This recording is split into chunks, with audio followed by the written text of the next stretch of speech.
سرکار صلی اللہ علیہ وسلم فرماتے ہیں یہ میرا طریقہ ہے، میری سنت ہے، اور جس نے میری سنت کے خلاف کیا وہ میرا ہے ہی نہیں۔ یعنی اگر کوئی بندہ بیوی کی حق تلفی کر کے، بچوں کی حق تلفی کر کے، خود کی حق تلفی کر کے عبادت بھی اگر کرتا ہے تو حضور ایسی عبادت کو پسند نہیں فرماتے۔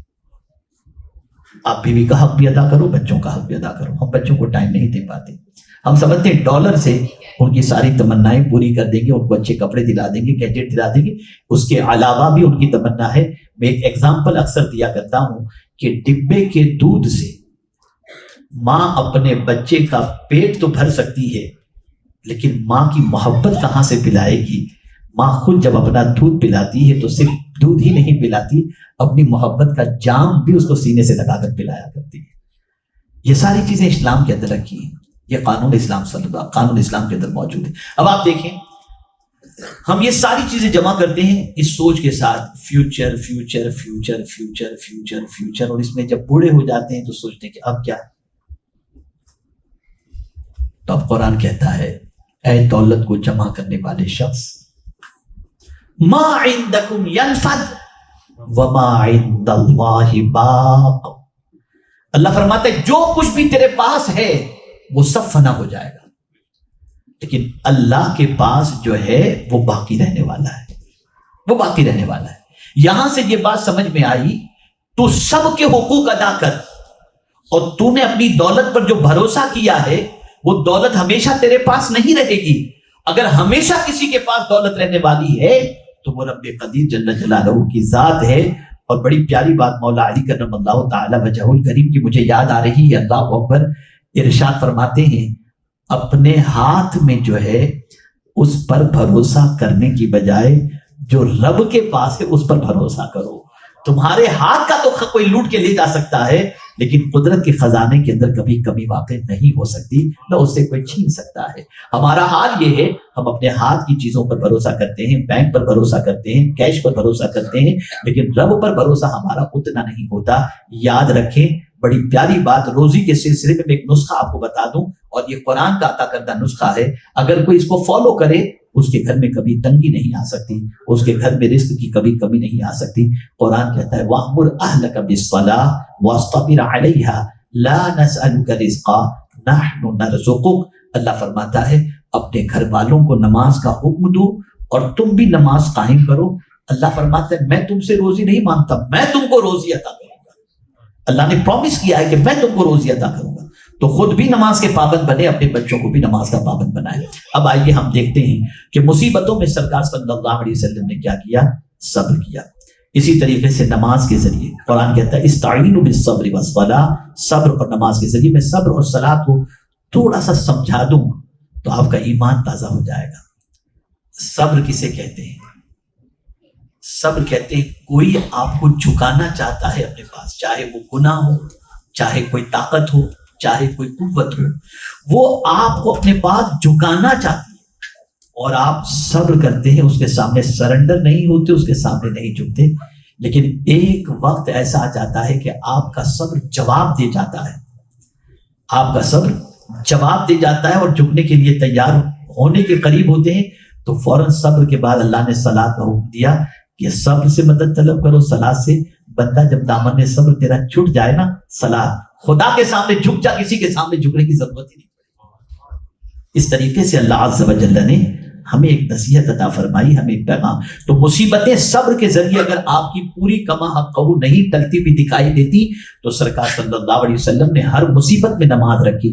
آپ دیکھیں جب سرکار غمگین ہوتے تو حضرت بلال سے فرماتے ارحنا یا بلال، اے بلال مجھے راحت پہنچاؤ۔ حضرت بلال فوراً مصلی بچھاتے، سرکار نماز پڑھتے، نماز سے سکون مل جاتا۔ تو عرض کرنے کا من چاہیے ہے کہ ہم جس خوشی کی تلاش کے اندر ہیں وہ گناہ کے اندر نہیں ہے، وہ مال و زر کے بہت زیادہ جمع کرنے کی فکر کے اندر نہیں ہے۔ خوشی در حقیقت اللہ عز و جل نے نیکی کے اندر رکھی ہے، عبادت کے اندر رکھی ہے، شکر کے اندر رکھی ہے، تقوی و طہارت کے اندر رکھی ہے، اللہ کی بندگی کے اندر رکھی ہے، اور یہ تلاوت قرآن مقدس میں رکھی ہے۔ اور یہ ایسی خوشی ہے کہ اس سے دل کے اندر بہار آ جاتی ہے، دل خوش خوش ہو جاتا ہے۔ آپ رمضان المبارک میں لوگوں کے چہروں کو دیکھیے، خوشی سے ٹمٹماتے ہوئے نظر آتے ہیں، تمتماتے ہوئے نظر آتے ہیں۔ یہ خوشی کس چیز کی ہے؟ آپ دیکھیں کبھی بھی ایسا نہیں ہوگا کہ کہ آپ اگر 5 وقتہ نماز کے ساتھ تراویح پڑھ رہے ہیں تو تراویح پڑھنے کے بعد آپ غمگین ہوں گے نہیں. آپ نے کورونا کے زمانے میں دیکھا ہوگا, جیسا کہ میں نے پہلے آپ سے کہا, خوشی وہ ہے کہ جس کی یاد بھی آپ کو خوشی پہنچائے. کورونا کے زمانے کے اندر جو لوگ نمازی مسجد کے تھے, انہیں وہ نماز مسجد میں پڑھنا جب بھی یاد آتا ان کے دل میں خوشی ہوتی, اور نماز مسجد میں پڑھنے کا نہ پڑھنے کے لیے جو قانون تھا اس کا افسوس ہوتا. وہ کیا دن تھے یار, تراویح پڑھتے تھے, پورا قرآن سنتے تھے, وہ کیا دن تھے, جماعت سے نماز پڑھتے تھے. لیکن کورونا نے جب ان چیزوں پر روک لگا دی تو آدمی ان خوشی کے دنوں کو یاد کر کے خوش ہوتا ہے. لیکن کوئی بھی انسان آج کورونا کی تکلیف کو یاد کر کے خوش نہیں ہوتا. دعا کرتا ہے اللہ ایسی تکلیف کبھی نہ آئے. گناہ کو یاد کر کے انسان کبھی یہ نہیں کہتا پھر سے میں وہ ایسا گناہ کروں. اس لیے یہ بات سمجھ میں آئی, خوشی وہ ہے جو اس کی یاد بھی ہمیں خوشی پہنچائے, اور غم وہ ہے کہ جس کو یاد کر کے بھی غم ہمیں نصیب ہو. میرے پیارے آقا صلی اللہ علیہ وسلم کے پیارے دیوانوں, تو خوشی حاصل کرنے کا ایک بہترین طریقہ ہے صبر, کہ ہم ہر مصیبت ہر پریشانی میں صبر. اور اسی کے ساتھ صبر کا ایک معنی یہ بھی ہے کہ جو کچھ تمہارے پاس ہے اس پر اللہ کا شکر ادا کرو. جو ہے آپ اگر جو ہے اس پر شکر ادا نہیں کریں گے. اللہ والوں کی شان قرآن نے کیا بیان کی, لا خوف علیہم ولا هم یحزنون. پاسٹ اور فیوچر یہ دونوں کا تذکرہ اللہ والوں کے حوالے سے. کیا وجہ ہے کہ وہ سوکھی روٹی کھاتے تھے, حشاش بشاش نظر آتے, چٹائی پر سوتے تھے لیکن چہرہ چمکتا دمکتا نظر آتا, ٹوٹے ہوئے مکان میں رہتے تھے پھر بھی ان کے چہرے سے خوشیاں ظاہر ہوا کرتی تھی. کیا وجہ تھی؟ تو ہم کیا ہے کہ پاسٹ کا سوچ کر اور فیوچر کا سوچ کر غمگین ہو کر اپنا پریزنٹ بھی برباد کر دیتے ہیں. اور ولی کی شان قرآن نے یہ بیان کی, لا خوف علیہم ولا هم یحزنون. نہ انہیں کوئی خوف نہ انہیں کوئی, پاسٹ میں جو ہو چکا سو ہو چکا. اگر گناہ کیے ہیں تو اس پاسٹ سے رشتہ توڑنے کے لیے اور اس پاسٹ کو بہتر بنانے کے لیے اللہ کی بارگاہ میں توبہ کر لو, تمہارا پاسٹ بھی کلین ہو جائے گا. اور جہاں تک فیوچر کی بات ہے تو ہم میں کا کوئی نہیں جانتا کہ جو سانس اندر گئی ہے وہ باہر نکلے گی بھی یا نہیں نکلے گی. میں یہاں پر ایک تھاٹ آپ کو سمجھاؤں, نیگیٹو تھاٹ اور پازیٹیو تھاٹ. ہماری قوم اس وقت نیگیٹو کی طرف زیادہ جا رہی ہے. یوٹیوب پر بھی اگر آپ دیکھیں گے نا تو جس یوٹیوب کے اندر آپ کو ایسا پروگرام ملے گا جس میں کل دنیا ختم ہو جائے گی, یہ ہوگا وہ ہوگا, اس کے ویوز آپ کو زیادہ ملیں گے. اور امید کی اگر کوئی بات اس کے اندر بتائی گئی ہوگی تو اس کے ویوز آپ کو نہیں ملیں گے. میں آپ کو بتاؤں کہ خوشی حاصل کرنے کے لیے نیگیٹو اور پازیٹیو تھاٹ کو کیسے اپنی زندگی میں جگہ دیں. مثال کے طور پر ایک بہت فاسٹ کار جا رہی تھی, آپ روڈ کراس کرنے جا رہے تھے اور وہ فاسٹ کار جو ہے اس نے آپ کو دیکھ لیا اور فوراً اس نے اسپیڈ سے بریک لگا دیا. اس کی گاڑی تو گھوم گئی لیکن آپ کو خراش بھی نہیں ہے, آپ بچ گئے. اب یہ بھیانک منظر جو آپ کے سامنے تھا, آپ گھر گئے اور گھر جانے کے بعد آپ نے سوچنا شروع کیا, اگر میرا ایکسیڈنٹ ہو جاتا, میں مر جاتا, ہڈی ٹوٹ جاتی, میری بیوی کا کیا ہوتا, میرے بچوں کا کیا ہوتا, میری ماں کا کیا ہوتا. یہ نیگیٹو سب یہ چیز آپ کو بے چین کرتی. لیکن جہاں آپ نے پازیٹیو تھنکنگ اپنی بنا لی, جس کریم نے مجھے آج ایکسیڈنٹ سے بچایا ہے نا وہ کریم میرا آگے بھی مجھے بچا دے گا. جہاں یہ سوچ آپ کی بن گئی تو آپ کا غم خوشی میں تبدیل ہو جائے گا. لیکن آج پوری دنیا نیگیٹو کی طرف جا رہی ہے, بالکل منفی سوچ کی طرف جا رہی ہے, جس کی وجہ سے اس کی زندگی سے خوشیوں کی چھٹی ہو چکی ہے. میرے پیارے آقا صلی اللہ علیہ وسلم کے پیارے دیوانوں, یہ چیز بہت زیادہ ضروری ہے, اس پر توجہ دینی چاہیے. اور ایک چیز میں آپ کو بتاؤں, صبر یہ خوشی کے لیے سب سے اہم چیز ہے اور شکر یہ خوشی کے لیے سب سے اہم چیز ہے. کبھی بھی ایسا نہیں ہوتا کہ شکر ادا کرنے والے بندے کو اللہ عز و جل محروم رکھتا ہوں. اس کو ذہن میں رکھیے گا.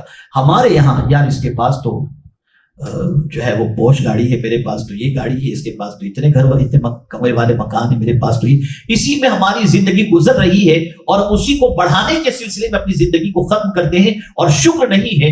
قرآن نے واضح لفظوں میں کہہ دیا وَلَئِن كَفَرْتُمْ إِنَّ عَذَابِي لَشَدِيدٌ. قرآن کہتا ہے جو ناشکری کرے گا ہم اسے سخت عذاب کے اندر گرفتار فرما دیں گے. یہ قرآن کا فرمان ہے. تو پروردگار اگر ہم شکر ادا کریں تو مولا فرماتے لئن شکرتم لازیدنکم, تم شکر کرو گے ہم تم کو زیادہ عطا فرمائیں گے. اس کو میں ایک ایگزامپل کے ذریعے آپ کو سمجھاؤں. مجھے کسی نے پانی کا گلاس پیش کیا اور پانی پی لینے کے بعد جس نے مجھے پانی پیش کیا اسے میں گلاس دیتے ہوئے جزاک اللہ میرے بھائی. تو وہ مجھ سے پوچھے گا اور چاہیے. لیکن اگر میں نے پانی کا گلاس بغیر جزاک اللہ خیرہ کہے شکریہ ادا کیے اس کے ہاتھ میں تھما دیا, وہ کچھ بھی نہیں کہے گا. لیکن جہاں میں نے اس کا شکریہ ادا کیا تو وہ دوسری بات مجھ سے پوچھے گا آپ کو چاہیے کیا. پتا چلا ایک انسان کا شکر ادا کرو تو وہ دوبارہ پانی دینے کا آپ کو بھولتا ہے, تو اگر مولا کا شکر ادا کرے تو مولا کتنا ادا کر رہا ہے. ہماری پریشانی کی وجہ یہ کہ جو ہے اس پر ہم شکر ادا نہیں کرتے. یہ بھی تو کسی کے پاس نہیں, یہ بھی تو کسی کے پاس نہیں. مجھے یاد ہے ہمارے ممبئی میں ایک لڑکی اپنا ڈریم بناتی ہے ڈاکٹر بننے کا, اور جوگیشوری سے وہ ٹرین کے ذریعے آتی تھی باندرا شاید پڑھنے کے لیے. اتفاق سے ایک بار چلتی ٹرین سے وہ گر گئی, اس کے دونوں پیر کٹ گئے. غریب فیملی سے بلونگ کرتی تھی, دونوں پیر کاٹنے پڑے, کٹ گئے دونوں پیر. اب اس کی ماں گھر والے سب افسوس کر رہے تھے کہ بیٹی ہمارا تو خواب چکنا چور ہو گیا. لیکن میری بہنیں بھی یہاں پر موجود ہیں, غور سے سنیں. اس بچے نے کہا ماں حوصلہ نہیں توڑنا چاہیے, ڈاکٹر بننے کے لیے ٹانگوں کی نہیں دماغ کی ضرورت ہوتی ہے, اور اللہ نے مجھے دماغ میں عطا فرمایا. وہ بچی ڈاکٹر بنی بھی اور آج الحمدللہ بہترین موٹیویشنل اسپیکر بن کر کے دوسروں کو موٹیویٹ کرتی نظر آتی ہے. جو ہے اس پر اللہ کا شکر ادا کریں. یہ بھی تو کسی کے پاس نہیں ہے, یہ بھی تو بہتوں کو اللہ نے عطا نہیں فرمایا. آج ناشکری ہی ہماری خوشی کی چھٹی کر دیتی. اور ہمیشہ یہ بات میری ذہن کے اندر رکھیں, جس پوزیشن میں ہے اس پوزیشن کو ایکسپٹ کریں اور اسے اس پوزیشن کو ہی دوسروں کے سامنے رکھیں. آرٹیفیشل اگر آپ کچھ کرنے جائیں گے تو غمگین ہو جائیں گے. کبھی بھی آپ ڈپلیکیٹ یعنی گاڑی کسی اور کے لیے آپ نے یا کرائے کے لیے اور دوسروں کو بتا رہے ہیں یہ میری ہے, یہ سب چیزیں نہیں ہونی چاہیے. ہم آج کل دکھاوے کے اندر اور آرٹیفیشل کے اندر خوشی تلاش کرتے, اس میں نہیں. ہم جو ہے سو ہیں, اسی انداز کے اندر ہم رہیں. اور خاص طور پر میں آپ تمامی حضرات سے جو امریکہ کی سرزمین پر رہتے ہیں یہ کہوں گا, آپ کی رسپانسبلٹی صرف ڈالر جمع کرنا نہیں ہے, آپ کے بچے بھی ہیں, آپ کی ماں بھی ہے, آپ کی بیوی بھی ہے, آپ کی فیملی بھی ہے. یہ سب کے سب آپ کی زندگی سے وابستہ ہیں اور سب کے حقوق اللہ عز و جل نے رکھے ہیں. ان سب کے حقوق کو ادا کرو, انشاءاللہ العظیم آپ کو اللہ عز و جل خوشی کی نعمت سے اور سکون کی نعمت سے مالا مال فرمائے گا. اور اسی کے ساتھ ساتھ میرے پیارے آقا صلی اللہ علیہ وسلم کے پیارے دیوانوں, عبادت سے غفلت مت برتو. جب کبھی پریشانی آئے, ٹینشن آئے, تکلیف آئے تو گناہ کے ڈور پر ہم کو دستک نہیں دینا, ہمیں قرآن کو دستک دینا ہے اور قرآن کھول کر کے پڑھنا ہے. ہمیں نمازیں پڑھنی ہیں, ہمیں تلاوت کرنی ہے.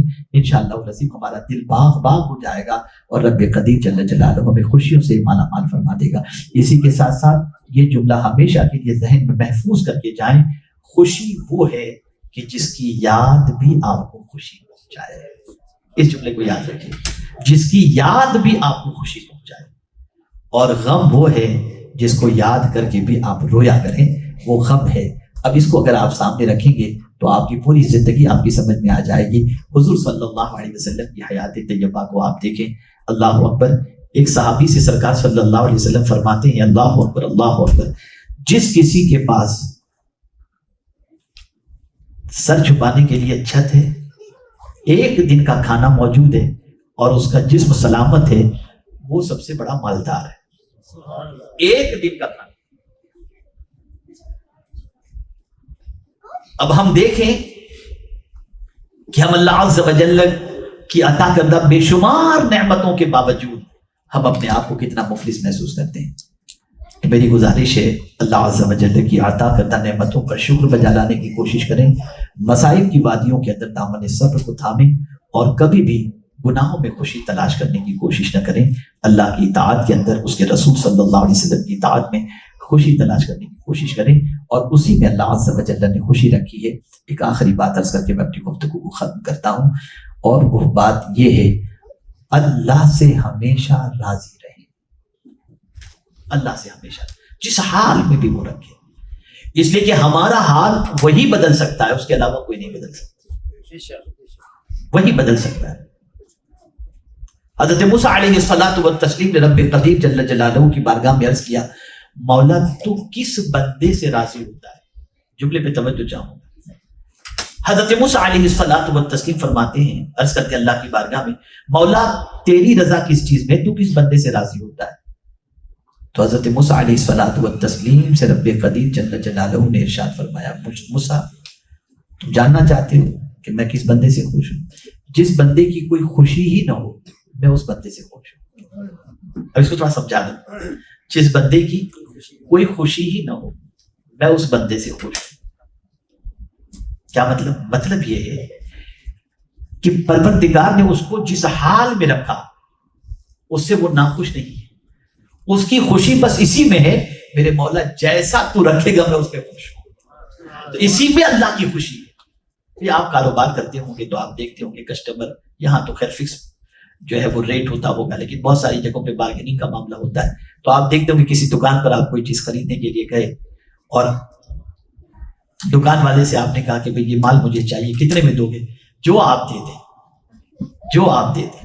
یا پھر یہ ہوتا ہے کہ کبھی جو ہے آپ دکاندار سے کہہ دیتے ہیں کہ مجھے امید ہے کہ آپ مجھے جو ہے وہ نقصان نہیں پہنچائیں گے، جو آپ کہہ دیں میں وہ دینے کے لیے تیار ہوں۔ تو پھر وہ تھوڑی سی رعایت، وہ آپ کی خوشی کا بھی خیال رکھتا ہے کہ اس کا دل ٹوٹنے نہ پائے۔ یار ایک انسان پر اپنی خوشی کو چھوڑ دو تو وہ آپ کو ناخوش نہیں کرتا۔